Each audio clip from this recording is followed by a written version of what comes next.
Hello students. पिछले video में हमने पढ़ा था कि विलयन किसे कहते हैं, मिश्रण क्या है, विलयन के प्रकार, उसकी सांद्रता और इन सब चीज़ों के बारे में हमने पढ़ा था। अब इस वीडियो में हम पढ़ेंगे निलंबन। निलंबन क्या है? हमने, आपको ध्यान होगा, पिछले वीडियो में हमने कुछ प्रयोग किए थे। उसमें अपन ने जो एक तीसरे नंबर पे प्रयोग किया था, उसमें हमने क्या किया था कि पानी के अंदर हमने चोक का चूरा या आटे का चूरा अपन उसके अंदर घोला था, और घोलने के बाद अपन ने उसमें क्या देखा था कि अगर उसको अपन ने हिलाया था तो वो एक पूरा सॉल्यूशन, एक विलयन बन गया था। और जब उसके अंदर हमने प्रकाश की किरण या अपन ने टॉर्च का प्रकाश डाला था तो उस प्रकाश को उसने क्या कर दिया था, फैला दिया था। और कुछ देर बाद जब अगर अपन ने उस विलयन को रख दिया था बिना हिलाए, तो थोड़ी देर बाद वो पदार्थ जो अपन ने चौक या आटा डाला था वो नीचे की ओर बैठ गया था। तो वह विषमांगी घोल जिसके अंदर ठोस द्रव के अंदर परिक्षेपित हो जाते हैं, यानी नीचे बैठ जाते हैं, वो क्या कहलाता है? निलंबन। और निलंबन क्या है? एक विषमांगी मिश्रण है जिसके अंदर विलेय पदार्थ के कण, विलेय पदार्थ यहाँ पे क्या था? आटा या चौक का चूरा। वो घुलते नहीं है, लेकिन उस पानी के अंदर वो क्या हो जाते हैं? घुल जाते हैं, निलंबित रहते हैं।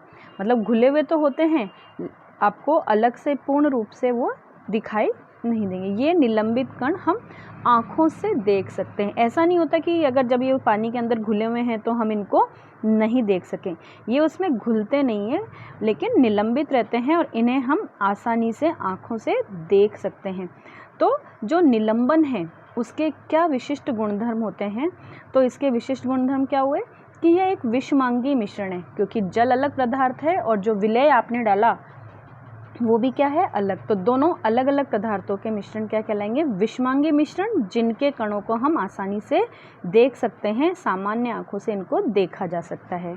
फिर विशेषता आती है इनकी कि ये निलंबित कण प्रकाश की किरण को फैला सकते हैं और उसका मार्ग, जो प्रकाश उसमें से निकलता है उसका मार्ग हमें दिखाई देता है। जैसे कि हमने देखा था कि टॉर्च डाली थी तो उसका प्रकाश आपको दिखाई देता है।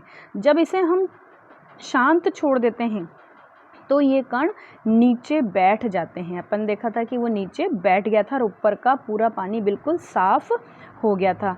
अर्थात निलंबन अस्थायी होता है और इनके कणों को हम क्या कर सकते हैं? छानन विधि द्वारा, जो अपन ने कीप के अंदर फिल्टर पेपर लगाया था, उस फिल्टर पेपर के द्वारा अपन ने छान लिया था और वो आटे के और चौक के चूरे के कण उस फिल्टर पेपर के ऊपर आ गए थे और नीचे साफ पानी बच गया था। तो जब सभी कण नीचे बैठ जाते हैं तो निलंबन क्या होता है? समाप्त हो जाता है और विलयन में प्रकाश की किरण का प्रकीर्णन रुक जाता है। उस समय जो साफ पानी है उसके अंदर अगर आप प्रकाश डालोगे तो उसमें आपको प्रकाश का मार्ग दिखाई नहीं देगा। तो ये तो हुए निलंबन के गुणधर्म।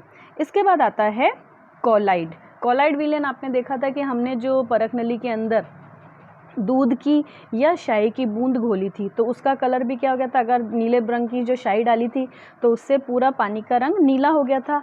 या अगर आपने दूध की बूंद डाल के देखा है तो दूध का रंग बिल्कुल, उस जो पूरा पानी था वो कैसा हो गया? बिल्कुल दूध जैसा हो गया है। तो यह विलयन क्या कहलाता है? कोलाइड विलयन।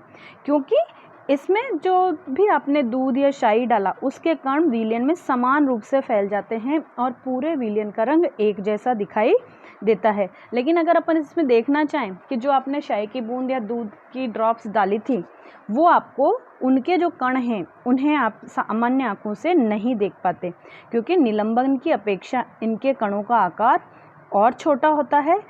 इसलिए ये हमें सामान्य रूप से देखने में तो कैसा लगता है? समांगी मिश्रण दिखाई देता है, लेकिन वास्तविकता में ये विलयन कैसा होता है? विषमांगी मिश्रण होता है, जैसे कि दूध। क्योंकि इसके कण उसके अंदर घुल तो जाते हैं लेकिन हम सामान्य आँखों से देख नहीं पाते हैं। इस प्रकार से कोलाइडी कणों के छोटे आकार के कारण हम इनको नहीं देख सकते, लेकिन अगर इसके ऊपर आप टॉर्च की प्रकाश डालोगे जैसे, तो उसको ये क्या करेंगे? आसानी से फैला देंगे, जैसा कि हमने उस समय भी देखा था। और आप इस प्रकार से इसमें देख सकते हो कि इसमें सूर्य के प्रकाश को या टॉर्च के प्रकाश को ये क्या कर रहे हैं? फैला देते हैं, उसका मार्ग हमें दिखाई देता है। इस प्रभाव को, जिसके अंदर की दूध के कण इस प्रकाश को फैला देते हैं। इस प्रकाश के फैलाने को हम क्या कहते हैं? टिंडल इफ़ेक्ट। इस टिंडल इफ़ेक्ट को वैज्ञानिकों ने खोज किया था, टिंडल नामक वैज्ञानिक ने, इसलिए उनके नाम के आधार पर हम इसे क्या कहते हैं? टिंडल इफ़ेक्ट या टिंडल प्रभाव। इसको आप लोगों ने अपने घरों के अंदर भी देखा होगा कि रोशनदान से या खिड़की के छेद से, जब छोटे छेद से कोई प्रकाश, सूरज की किरण अगर हमारे कमरे के अंदर प्रवेश करती है तो जिसमें मार्ग से सूर्य के प्रकाश की किरण आती है उसमें जो मौजूदा धूल, मिट्टी और जलवाष्प के कण होते हैं वो हमें स्पष्ट रूप से दिखाई देते हैं, जिससे हम क्या कहते हैं? टिंडल इफ़ेक्ट। ऐसा ही घने जंगल के अंदर भी हम देख सकते हैं। घने जंगल के अंदर आपको जब सूर्य के प्रकाश की किरण गुजरती है तो आपको क्या दिखता है? उसमें जो कोहरे के छोटे छोटे कण होते हैं वो आपको सामान्य रूप से दिखाई देते हैं। अब ये आता है कि कोलाइड विलयन हमारे आसपास कौन कौन से हैं। तो उन कोलाइड विलयनों को अपन एक सारणी के अंदर समझ सकते हैं कि कौन कौन से जो कोलाइड विलयन हैं उन्हें अपन कहाँ पर आपको देख सकते हो। सामान्य दैनिक जीवन में अपने को ये कहाँ दिखाई सकते हैं, क्योंकि कोलाइड के अंदर ठोस, द्रव, गैस तीनों प्रकार के कोलाइड आपको मिल सकते हैं। इसमें परिक्षिप्त अवस्था यानी जो माध्यम के अंदर घुली हुई होती, माध्यम जैसे कि अभी अपन ने जो प्रयोग किया था पानी और दूध का, तो इसमें पानी तो कहलाएगा परिक्षेपण माध्यम, जिसके अंदर क्या घुला हुआ है? दूध। तो दूध यहाँ पे क्या कहलाएगा? परिक्षिप्त प्रावस्था। इसी तरह से हमारे आसपास कोहरा, बादल, धुआं, शेविंग क्रीम, ये सब विभिन्न प्रकार के कोलाइड हैं। किस प्रकार से हैं उनको अपन इस तरीके से समझ सकते हैं। जैसे जो कोहरा और बादल है, कोहरा और बादल के अंदर परिक्षेपण माध्यम क्या होता है? गैस, जिसके अंदर विभिन्न प्रकार के द्रव या जलवाष्प इत्यादि घुली हुई होती हैं परिक्षिप्त प्रावस्था के रूप में, जिसे अपन एरोसोल प्रकार कह सकते हैं। इसी प्रकार से धुआं, जो कि स्वचालित वाहनों से निकलता है या किसी भी प्रकार का जो धुआं है वो भी एरोसोल का ही प्रकार होता है, जिसके अंदर परिक्षेपण माध्यम गैस तथा परिक्षिप्त प्रावस्था ठोस रूप में होती है। हाँ जी। तो फिर इसके बाद होता है जैसे कि शेविंग क्रीम।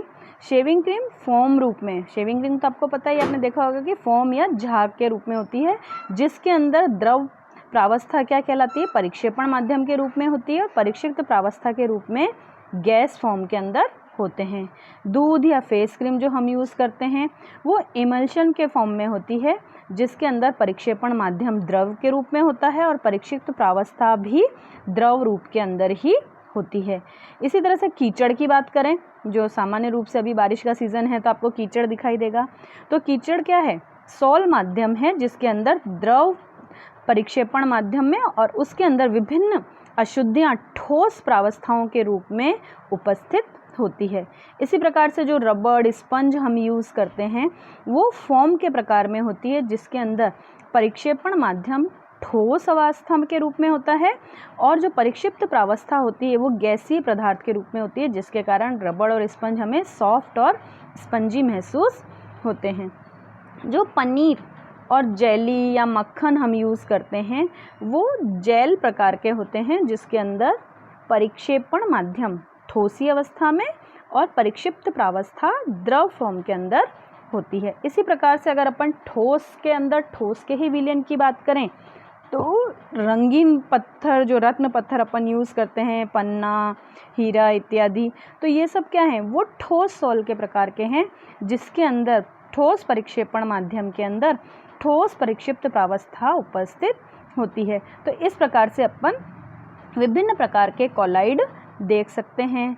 जैसे कि अपन ने जंगल के अंदर देखा कि जंगल के अंदर जब सूर्य का प्रकाश आता है तो उसके अंदर जो आपको टिंडल इफेक्ट दिखाई देता है इस तरह से, ऐसा आपको घरों के अंदर भी दिखाई देता है। मैंने अभी आपको बताया है कि रोशनदान से जब सूर्य का प्रकाश आएगा तो आपको इस तरह से दिखाई देगा। तो ये विभिन्न प्रकार के कोलाइड पदार्थों के, कोलाइड विलयनों के इफ़ेक्ट होते हैं, गुण होते हैं। तो इन सभी कोलाइड के गुणों को अपन संक्षिप्त रूप में देखें तो सबसे पहला कोलाइड का क्या गुण होता है कि यह एक विषमांगी पदार्थ होता है, जिसके अंदर ठोस, द्रव और गैस सभी प्रकार की अवस्थाएं मिक्स हो सकती है और हमारे पास अलग अलग प्रकार के कोलाइड विलयन होते हैं, जैसा कि अपन ने ऊपर सारणी के अंदर देखा था।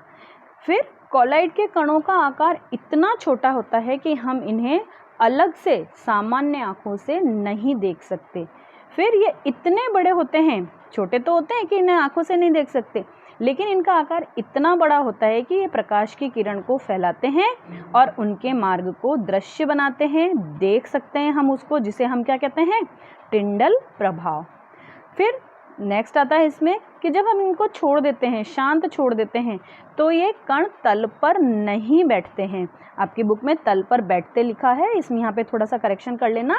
जब इनको शांत छोड़ दिया जाता है तो ये कण तल पर बैठते नहीं हैं, अर्थात ये क्या होते हैं, स्थायी होते हैं, इनको